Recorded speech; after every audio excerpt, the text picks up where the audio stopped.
We all know the story of David and Goliath, a classic tale of an underdog who defeats a giant against all odds. But what if we've been telling the story wrong? What if the shepherd boy, David, wasn't the underdog at all? What if he was actually the one with the advantage?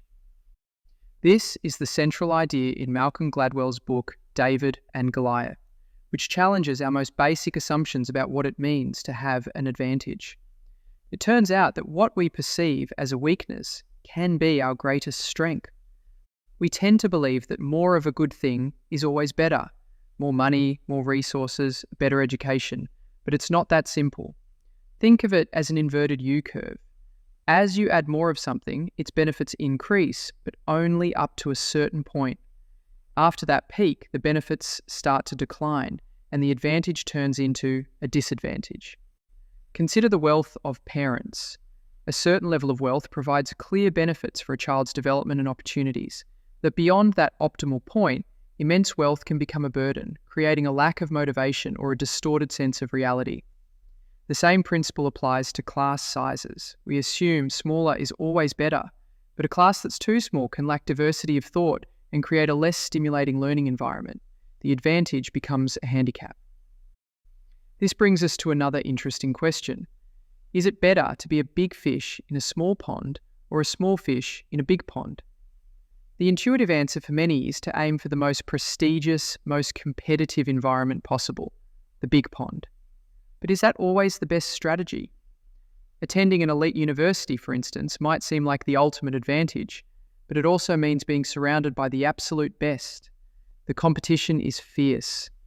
This can be crushing for someone who would have been a top student at a less prestigious institution. Being a small fish in that big pond can undermine confidence and lead to worse outcomes than if they had chosen to be a big fish in a small pond, where they could have thrived.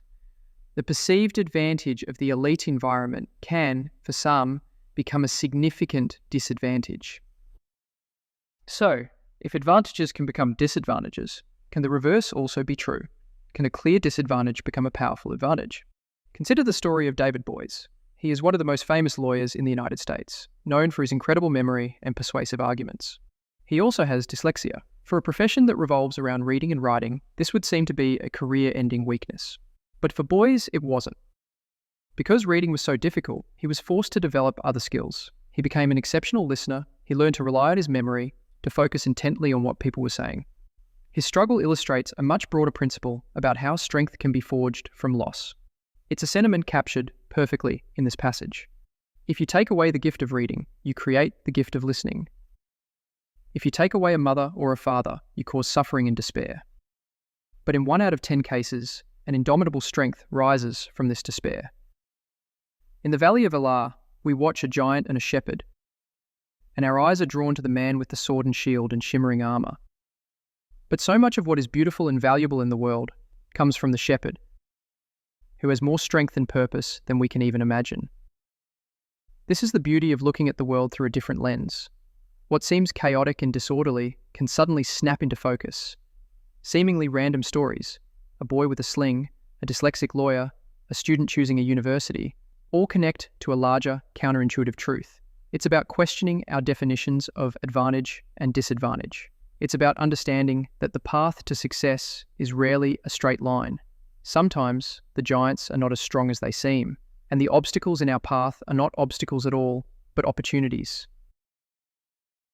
As the New York Times once put it, the world definitely becomes less complicated with the book from Malcolm Gladwell in hand.